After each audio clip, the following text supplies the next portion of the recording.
It's another evening. I'm working on the firewall sides, trying to figure out the best way to do this, and I've been looking at pictures of original cars, trying to see how they do it. Most of them look like they're flat-sided, but it's really hard to tell because no two of them are the same. Not all of them have this kind of shelf firewall arrangement. Some of them just seem to have a firewall that goes straight down here. It's really inconsistent, and it's really hard to see exactly how it was done.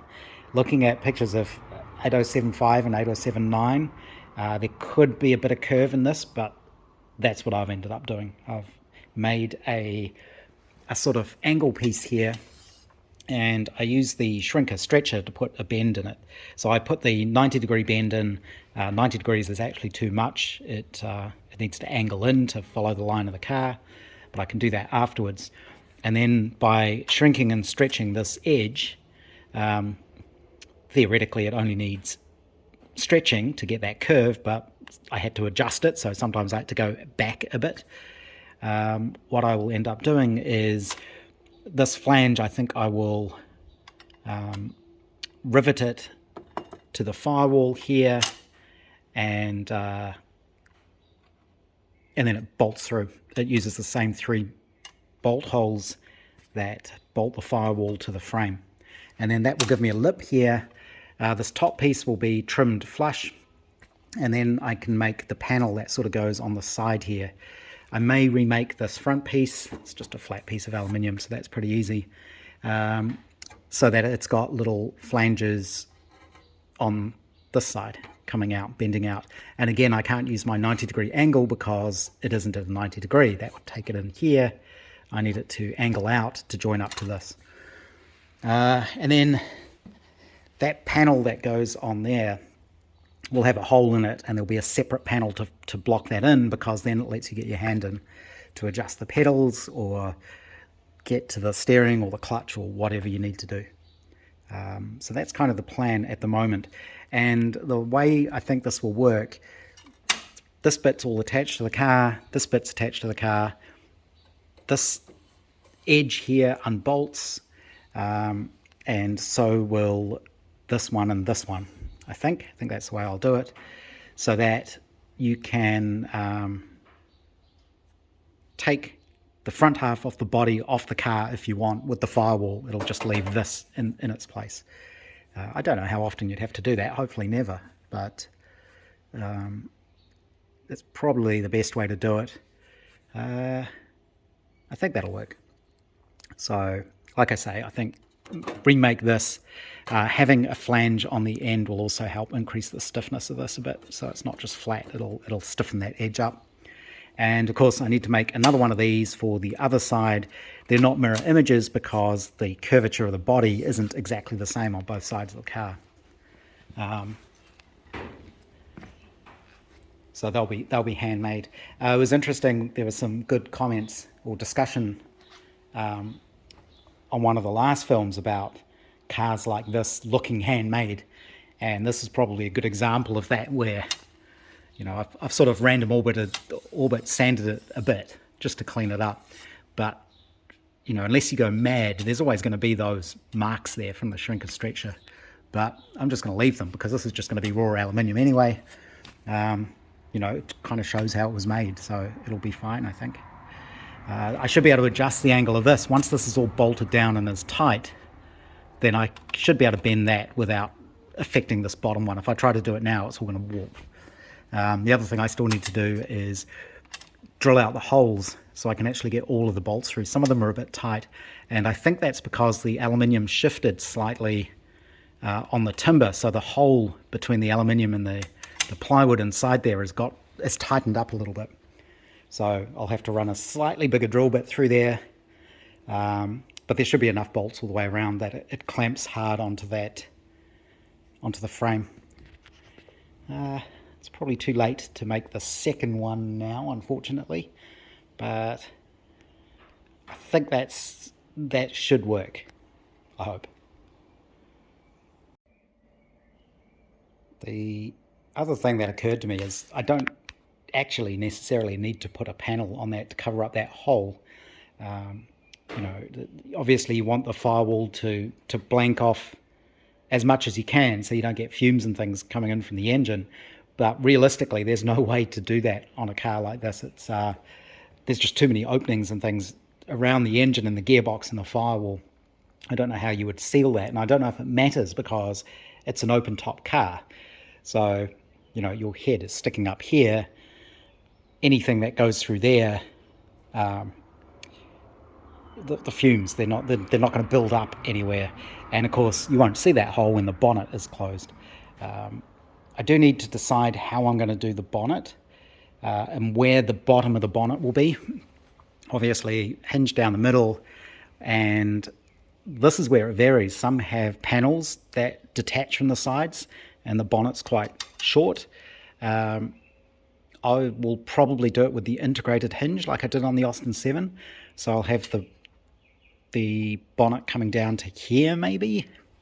I suspect that's the way Joss envisioned it being done, because that's why he showed me how to do the Austin 7 bonnet that way. Yeah, some of them have a fixed panel here that goes across here, so you've got kind of a flat edge that comes in like that. There's lots of different ways to do it. And again, in situations like that, I tend to look at what seem to be the more original cars like 8079 and just see how that's done and sort of copy that more or less.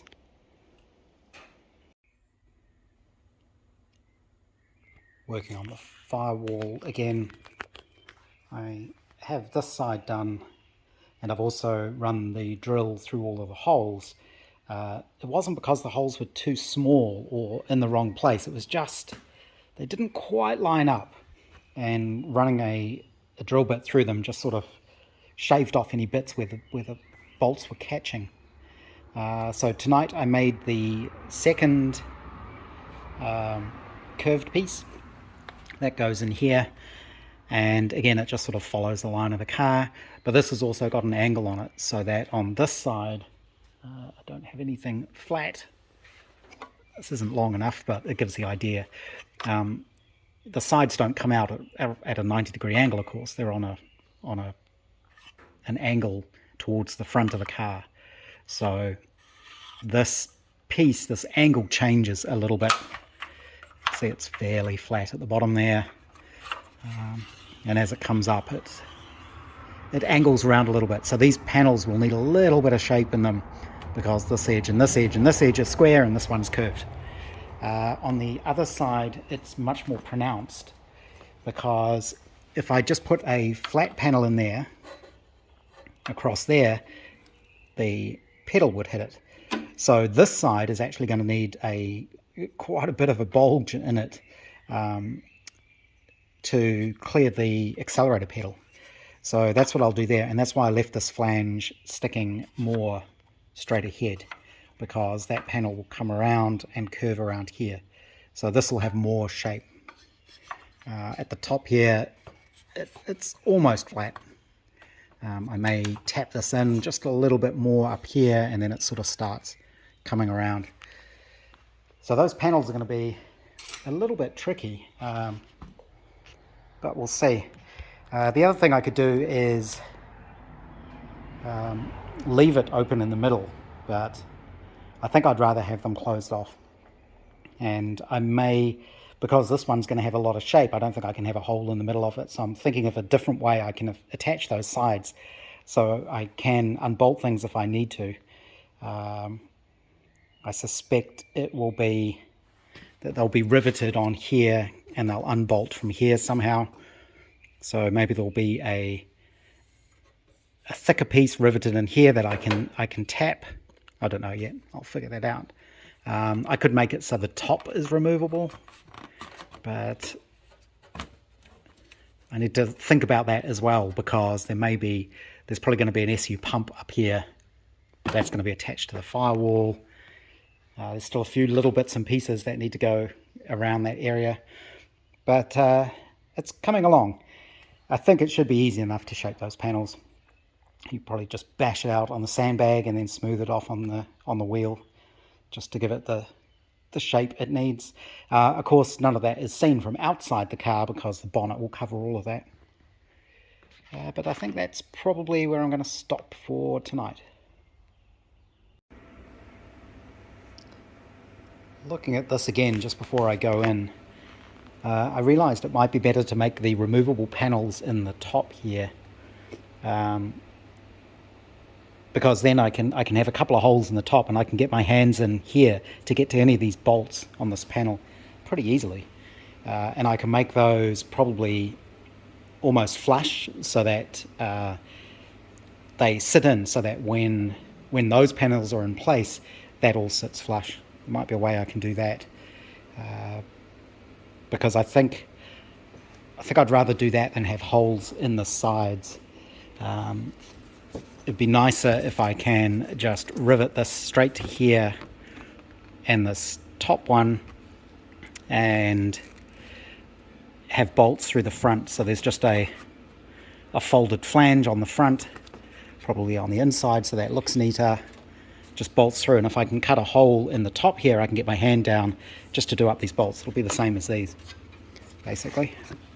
The other thing may not have been obvious is I have a section of angle under there that provides that back lip to make that nice and strong and straight across the front of the firewall there.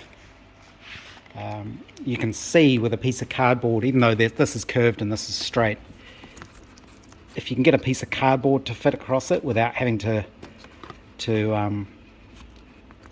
cut pie wedges out of the cardboard or add bits in, it's not going to be hard to do it in metal, sheet metal, because it's not too much of a shrink or a stretch. But you can see how this side will work anyway. The other side, if it is straight like that, you can see the accelerator pedal would hit it. So that's why that is going to need that sort of bulge in it like that, just to clear the throttle pedal.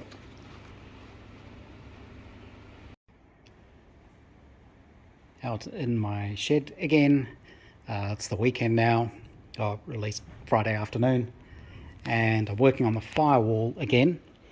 I have pop riveted with these countersunk head rivets the two side strips in place. That's these here, and also the top strip, to get this one to be able to actually get to the pop rivets.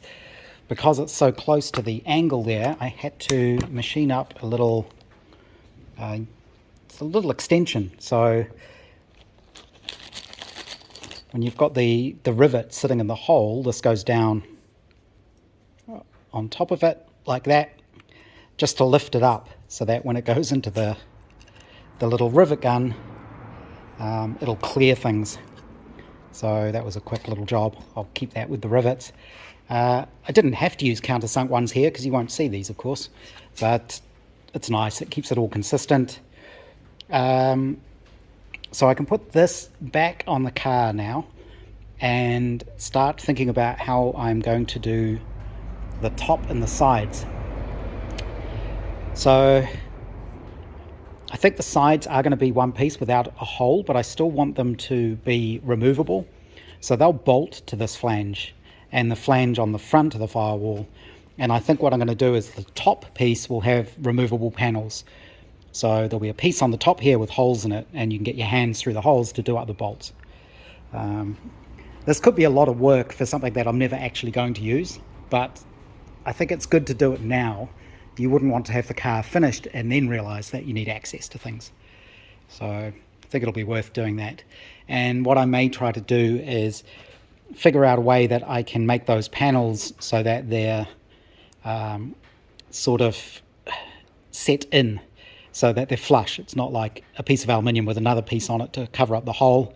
Although maybe that's something I do. I cut one piece with holes in it and there's another piece that fits over the top, which will make it thicker as well. So that's another way of doing it. The weather was nice. And it's still actually kind of sunny, but it's also raining and really windy. But I've put the firewall back on the car, and I have taken off the front part of it because I need to remake this. My different marks on here so I can adjust these lines and get them fitting a little bit closer to the bell housing and the gearbox. But I need to make this 10mm taller, and I need a 3/4 inch flange down the sides. And isn't this always the way that your piece of material is slightly shorter than you need it to be, so it doesn't have enough room on the sides for the flange? Same with that piece, it's not quite big enough. I do have another piece of aluminium, but at the moment it's right at the back of this lot, and this I went through, I organised it the other day and thought I won't need that aluminium sheet until I do the bonnet, so it's right at the back, so it's behind all of these other pieces of steel and wood. But I did discover I have got some 1mm Zintek, that's what this is, so I actually have enough there to start doing some of the body. I could probably do the door skins. So I need to get to that piece of aluminium, which means shifting all of this again, which is just a pain in the neck, but kind of has to be done.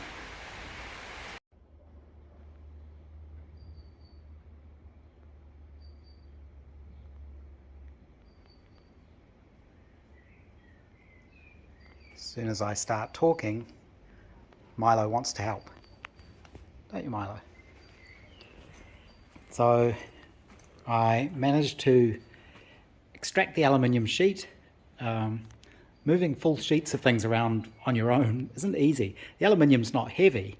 Even the sheets of steel aren't heavy one by one, but they're just very awkward if you're trying to actually move them around. So I extracted the aluminium, I cut a bit off the bottom, and I've traced around my previous firewall front and made the modifications I need to make. I can improve it a bit by getting the fit a little bit tighter all the way around here. I can make this smaller, I can make this narrower, because I had this one in place I was able to take measurements to figure out what adjustments I could make. So the next one should be a lot better. But the rain stopped, which is good. So I think I might head back to the house now, and this will be a job for in the weekend.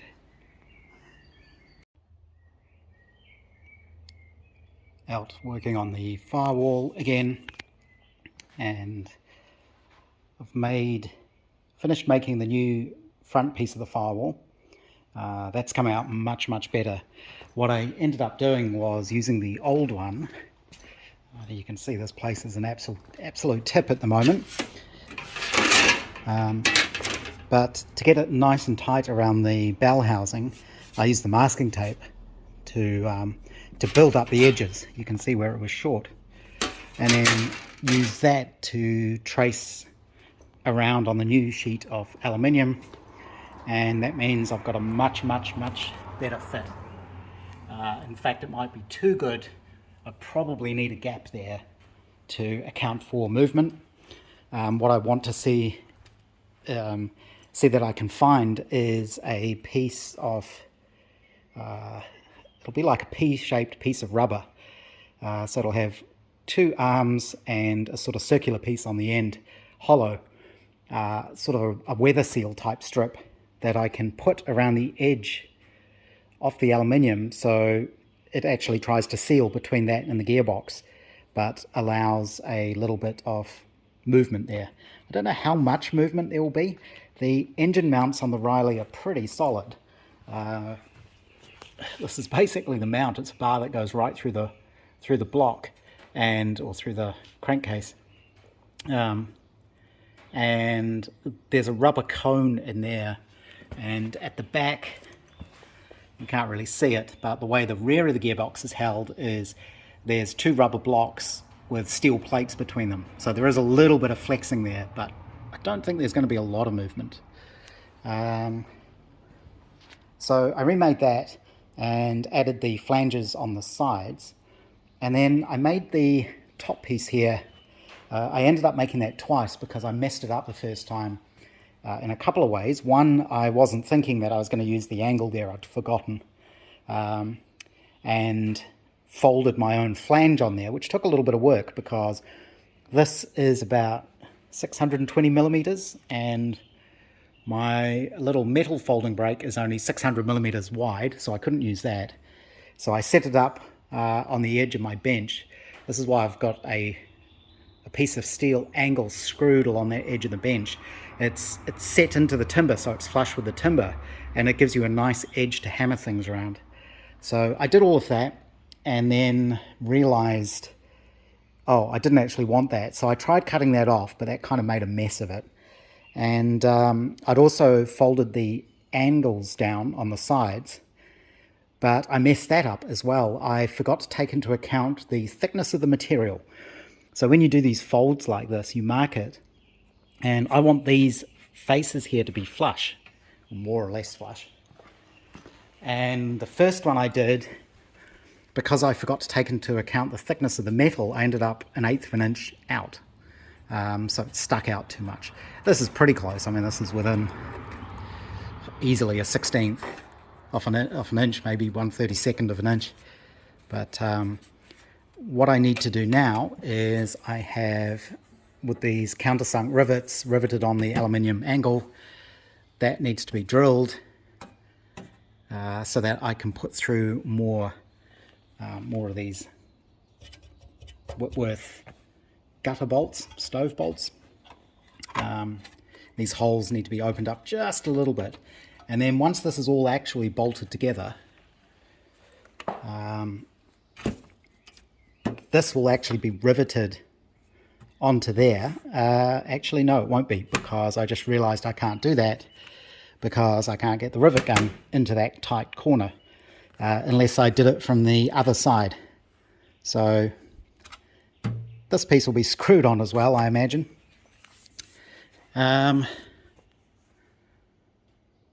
Yeah, I've just realized I made a mistake there. I should have... No, whichever way I do it, you wouldn't be able to get the rivets in unless you riveted... I could drill out the rivets on the piece of aluminium there, rivet it onto this, and then rivet that from the back of there, because you won't see any of those. They're all up inside there.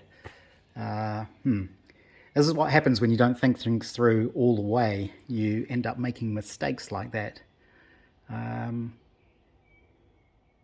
Yeah, because I really want this top face to be completely flush if I can.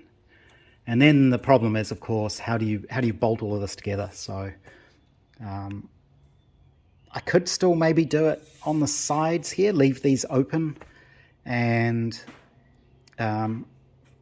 when I put the panels on that go here, I was thinking of maybe having like making little captive nut plates maybe. So these are the nuts. So little aluminium plates that go behind there that hold these in place, stop them turning, and then you can just put screws through. The problem is this isn't really thick enough to drill and tap. It's only 1.6 mil aluminium, and I don't really want to put the steel screws into the aluminium metal. But yeah, I think I do need to rethink this.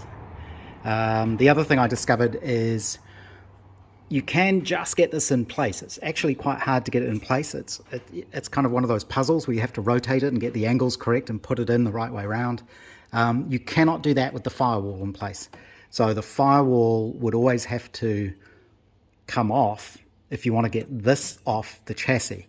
I don't think that'll ever be a problem. I think that's only a problem at the moment while I'm building it.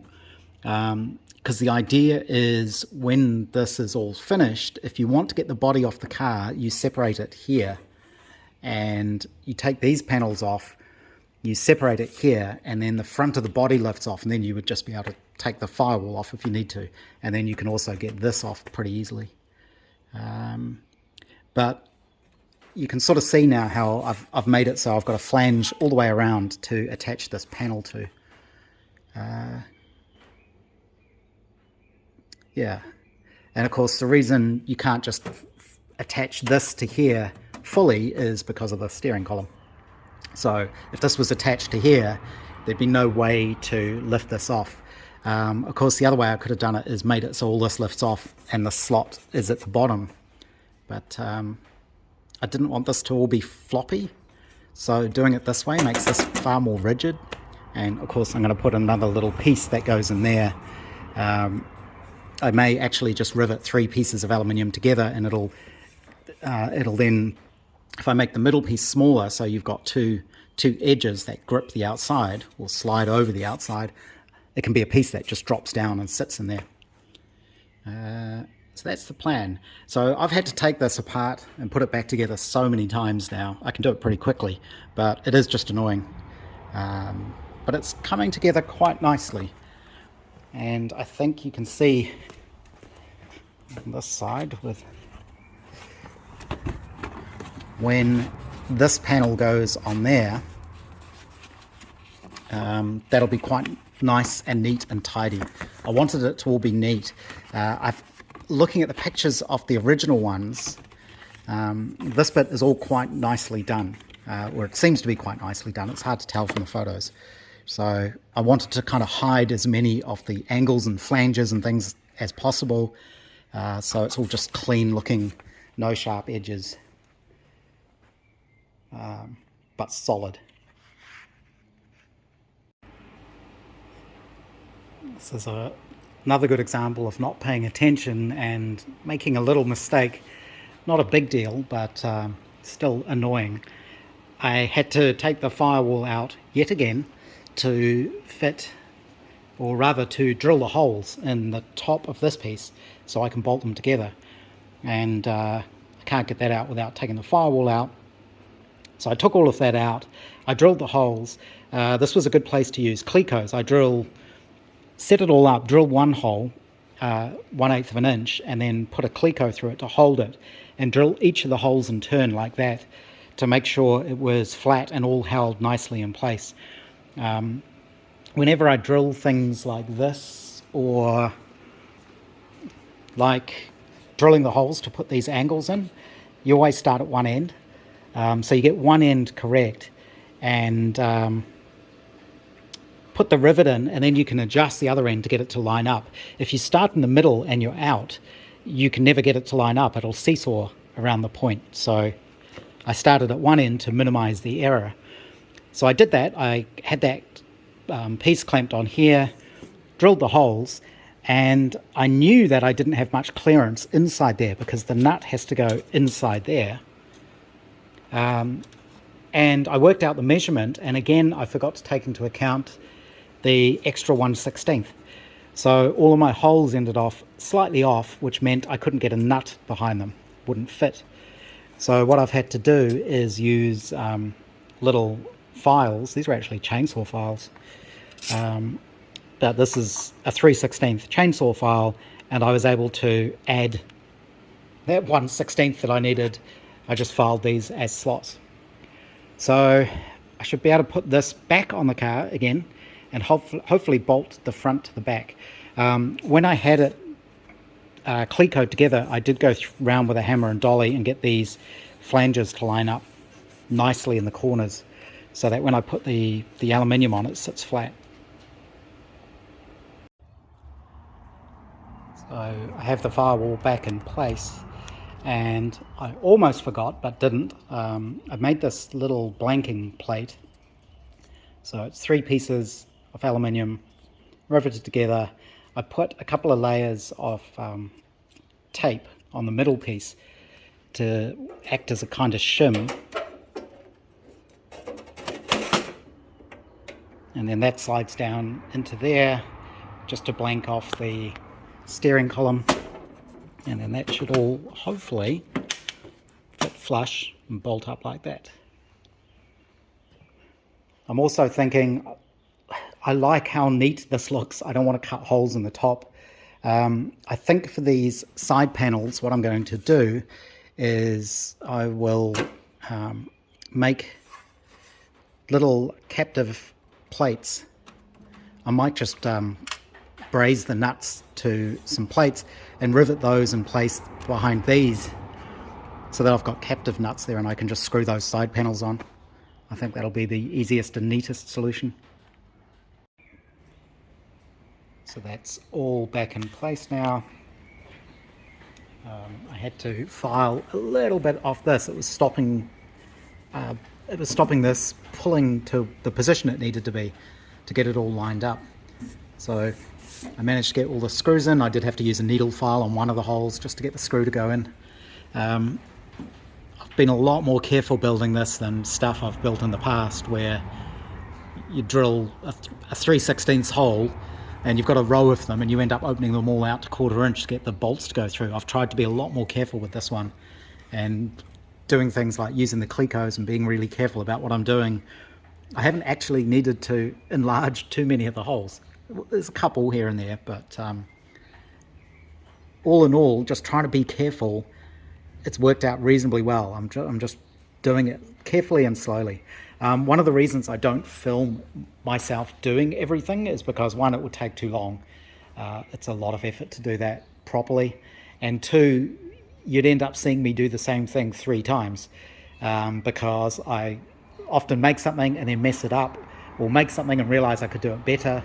And they get better each time you do it. So like the first piece of firewall I made, because I had that in place, I could see where the errors were and I could correct them in the next one. So I've managed to get everything fitting really nicely. And these are now flush, the corners, same with down here. This needs to be bent out just a little. This is flush here. I could probably get away with using quick turn Zeus fasteners. I think they were invented in the 30s, so it's kind of in period, maybe just a little bit late, but I don't think anyone would complain if I use those. So maybe I'll get some of those and fasten them to here. This is just to close this off. It's not really structural, so I don't need to put it all the way around. I just need enough to hold it in place there. The throttle pedal linkage works, although it is rubbing a little, so I may need to just file that slot because that would get very annoying very quickly. Maybe just bend this up a little bit. Yeah, I need to open that up just a little bit. This little panel in there really stiffened everything up, kind of locks those two halves together. I suspect the screws at the top would do that anyway. Similar on this side, I've got everything fitting fairly flat. This one here, once that's bolted down, it pulls out a little bit, pulls in, so that this will be flat. And amazingly, I managed to get it level. I've got my little indicator thing here. Well, reasonably level.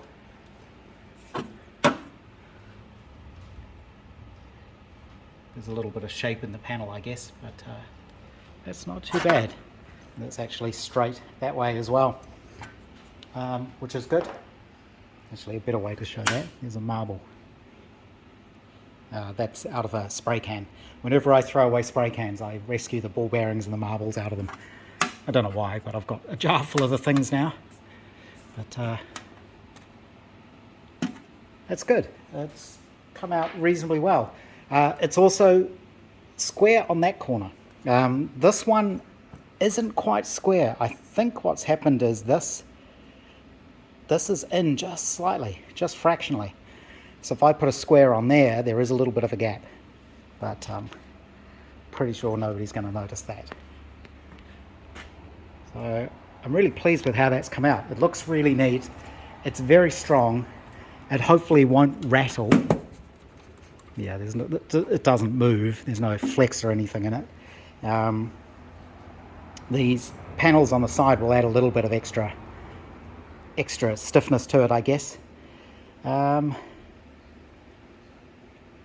And because of the way it's built, the bottom edges there aren't attached to the chassis at this point. They're attached down there.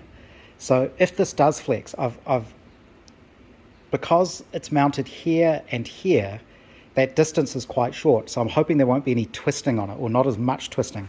If I bolted it to there, I think what would happen is that the chassis legs would twist and it would distort all of this. That may still happen, I'm not quite sure. But we'll see when I get it done. And from inside, it's all nice and clean. Fairly clean.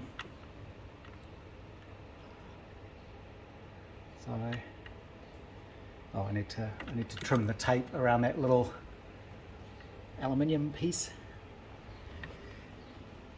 I did actually make the steering column so it was adjustable, but I haven't made this adjustable really. So if somebody really wanted to lower the steering column, they could open the hole out there, but I've got it set to as high up as I can, and that's only just enough. So I can't imagine you'd want it actually any lower than that. I think that's it for today. I'll probably stop for the day. And I might need to clean up, because once again, everything is a complete disaster. And then I need to get some more cardboard. I will make templates for those side pieces. The passenger side's easy because it's mostly flat. This is the one that'll need the shape where it needs the bulge to clear the throttle pedal a bit. So yeah, I think that looks really good. One of the reasons I wanted to use these countersunk rivets and these dome head screws is this isn't going to be a show car, it's going to be used, and I'm not very good at keeping cars clean. And an old car like this, it's going to get dirty, it's going to get covered in oil and crap. There's not much you can do about it. I'm actually kind of keen for it to do that, because then it'll get a bit of character to it. But I want it to be fairly easy to wipe it down, sort of use an oily rag on it without the rag catching everywhere. So having it all flat like that is quite good. I think the fuel pump needs to go here somewhere. Where's the fuel pump? I think technically this is slightly out of period as well. I think this, not sure what year, so the car is a 1930. Now, hopefully, yeah, there should be room in there. That bend is going to have to be fairly tight for that top fuel outlet pipe, unless it mounts here. I guess that's a possibility. I need to figure out where this needs to go, but again, that would require quite a tight bend on one of those pipes. The outlet has to go to the top, so I think that'll be in there somewhere. I'll just have to see how I can make those bends,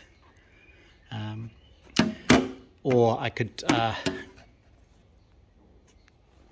if I need to, I can probably machine up little brass angles and sort of solder all of this together, so actually have a 90-degree. Yeah, I think that would work better. So if the fuel pump's in there, there's going to need to be a voltage regulator somewhere, but that sort of stuff will probably be inside. It would be nice to keep this as clean as possible. There's room there to put in a little wooden tool tray, which might be used for a little toolbox. I'll have to have a look at some of the period pictures and see what they actually had in there. So, yeah, I think it looks pretty good. Thought before I go in, I'll have a quick go at making that first side panel. It's got a lot more shape in it than I expected. So the trick with this is it's a flat edge there, a flat edge down the front, but curved at the back. The bottom one's flat as well. So what I need is quite a bit of shape in the back there to get that to stretch around. It's also not rectangular, of course. So I've been putting in shape sort of around that area, I guess, sort of around the back to stretch that out. But then, of course, the panel curves, so you end up having to straighten the edges again, and whenever you straighten the edges, you take out a bit of the shape at the back.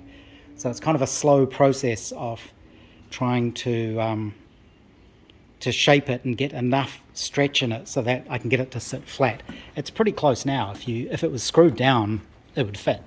It would be under tension, but that's kind of how that's going to look anyway. Hopefully it'll be a nice clean look, but there's actually curve in there. There's noticeable shape in there, which is actually pretty good because it kind of matches the rest of the body now. So that needs a little bit more work.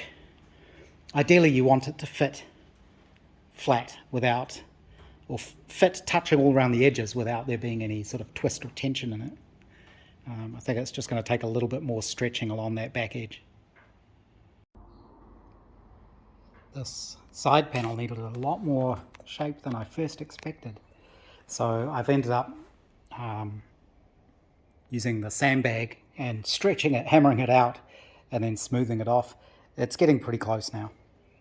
But yeah, it's just tricky trying to keep 3 edges straight and 1 edge curved.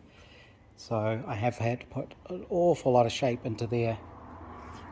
I'm not sure if you can really see it. And I think it's still a bit low in the middle. There's a low spot right there. So I think I need to stretch just in that middle bit out a bit more. But because it's held up, it only needs a couple of bits of tape and they're not under a lot of tension, so that's how I know it's getting pretty close.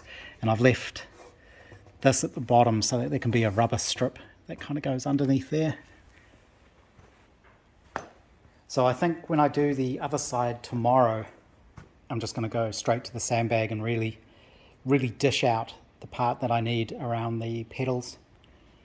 I think that's going to be the way to do it. It's Sunday now. I've had a big clean up. My panel for the side there is looking pretty good now. I've decided the way I'm going to fit these. I did look at the Zeus fasteners. They're quite expensive.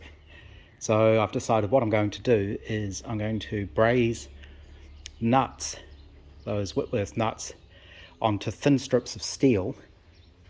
So there'll be 2 nuts inside there, and they'll be brazed to a strip of steel. I'll paint everything so there's no corrosion, and then I will flush rivet them from this side, the strips, so the nuts are effectively captive on the other side of this, and then you can just put screws through.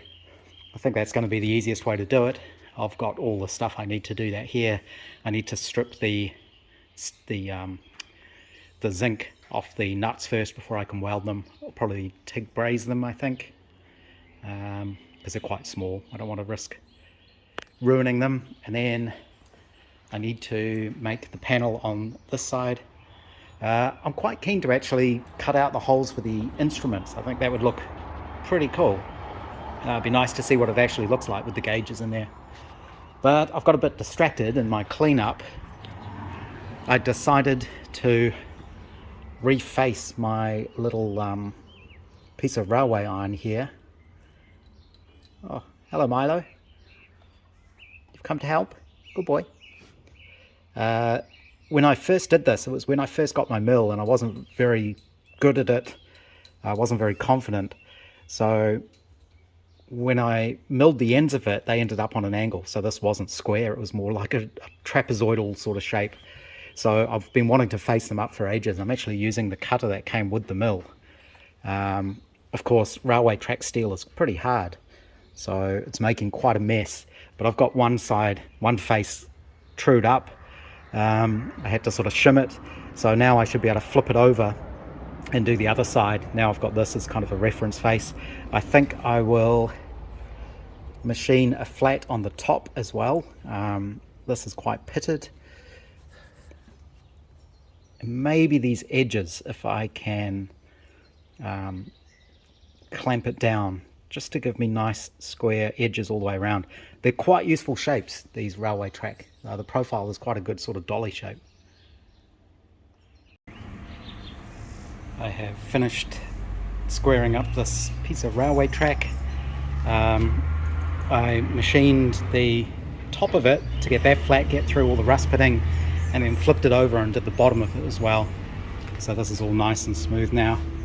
And I squared up the sides as well.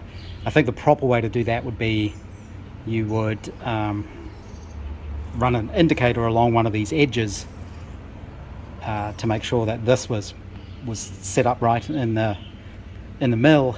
But I sort of cheated. I just used a 1, 2, 3 block in the vise to give me a flat sort of reference edge that I could just line it up against, because this is just used for sheet metal work, so it doesn't have to be perfectly accurate, but it's come out pretty good anyway. It makes a hell of a mess. There's stuff everywhere which I now need to clean up, including all over me. I really need to get one of those leather sort of machinists or welders aprons, I think, because my arms are all a bit burnt up. But yeah, that's come out really nicely. I might actually soak it in Evaporust to get the rust off it, and then give it a coat of paint or blackening solution, something like that. It's not really going to make any difference. It's just that it's been sitting there on my bench annoying me that it wasn't square for so long. So this will make it a bit nicer to use, I think. Made all my little metal strips, and I've taken the zinc off the nuts. So what I'm going to do now is braze the nuts to these strips. So there's holes for the nuts and then holes for rivets to hold the strips in place. It doesn't need a lot to hold them, they just need to be captive effectively, because of course when you do the little screws up, it'll pull them tight. So you just need them to be held in the right place that you can get the bolt through. Oops, I think I've missed a bit with the wire brush. It's quite hard to cut thin strips like this straight with shears or hand tools. You really need a guillotine, and the problem with the shears is it puts a slight curve into everything, so these don't sit particularly flat. Again, they'll pull up tight once everything's bolted together. And also remember, none of these are seam, so these are all on the insides up here, so everything's hidden, unless you stick your head right into the bottom of the footwells. So next is get out the welder and TIG braze all those nuts on. I would have liked to have actually got these on the car today, but I ran out of time. I have TIG brazed the nuts in place. They're a little bit messy, but they're not going to fall off. And I've given them a coat of paint. I'm waiting for the coat of paint on this side to dry, and then I'll flip them over and do the other side. I also gave my railway track dolly a coat of paint. I'll have to strip the masking tape off it. And I didn't even get to making the other side yet, but those strips will be riveted on the back of these flanges. That's why I'm not too worried about how they look, because you can't see them. And then there will just be more of these screws, and that'll hold those side panels in place quite nicely. Another use of the firewall, it's a good place to put a beer. I did have a big cleanup. The ACF 50 stuff that Mr. Tweed recommended for rust proofing works really well. So this is that stuff there, and I've used it on the mill. I've given it a wipe down. I've been using it on my tools and things.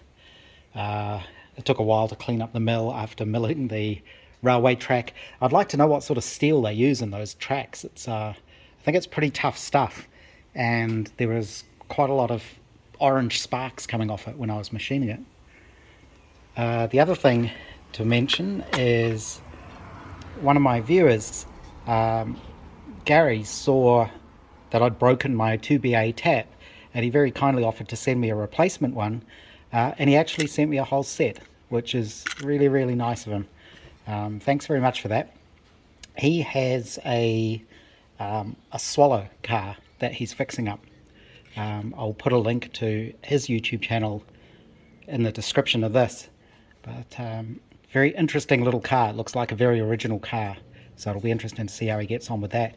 But this is a full set of BA taps, which is just going to be so useful for me. So thanks very much. I found a suitable little tin to put them in, and I also coated those in the ACF 50. And yeah, I didn't even get to start making the other panel, but that'll be a job for during the week. I think I might need to move the English wheel, the wheeling machine. I think only Americans call them English wheels. I think it's redundant for an English person to call it an English wheel. But I might move that so I've got a bit more space around it when I start making the panels for the doors. I think I'm going to try making those first, just because they're smaller and I need to practice doing it again. I did modify my little bracket up in there. It had square corners. I've cut off the corners there just because I realized I needed a little bit of extra space for the gauges. There was another clock on Trade Me which I just missed the auction for. I forgot about it. But I might see if I can get a few more of these clocks. It was quite fun trying to build a decent working one. They come up reasonably often. But this is the one I'm going to use in the car. And what else do I need to do? I have the aluminium out. I could actually build the bonnet for it as well. And I need to figure out where I'm going to build these, put the side panels. But I also need to work out exactly how the bonnet, I don't know what you would call them. They're sort of the little brackets, the little supports that hold the end of the bonnet. The bonnet hinge, the hinge pin. At the back here, it's not going to be too hard because I've got two conveniently placed bolts, so I can make whatever I need to inside there. There'll just be a little metal thing that sits where the back of the bonnet goes. But I'm not sure how it works on the front. And the other thing I was thinking of is I had my piece of mahogany there, and that may be just enough to make a little toolbox that goes on the top of the firewall. I'll have to have a look at that, see what I can make up. But that might be a nice little, just a little tray to go on there. I do have some other things to go on the firewall somewhere that I bought in my last load of stuff from the UK. Let's see, what's in here? Oh, I'm not sure where it is. I need to sort all these things out again. But somewhere I had a cast holder. It's like a spare spark plug holder thing.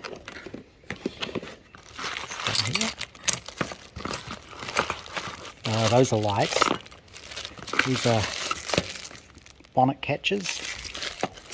I'm not sure where that's gone. I'll have to have a bit of a look around. That's a snail. Get rid of him. So it's like a cast aluminium piece that you screw spark plugs into spare spark plugs. It's just a nice little period thing. But yeah, I'm really pleased with how the firewalls come out. It's very neat and tidy. I will have to figure out, there'll be a few more holes that need to be drilled in it for cables basically, and the fuel line should completely avoid most of it and it'll come up here somewhere to the fuel pump. So that's where we're at the moment. I think it looks really good. And Charter reminded me today, she was having a look at the firewall. I don't think she's really that interested. I point things out to her and she just sort of says, oh, that's nice, dear. But she did mention that when we met, this was a pile of parts. So it's come a long way.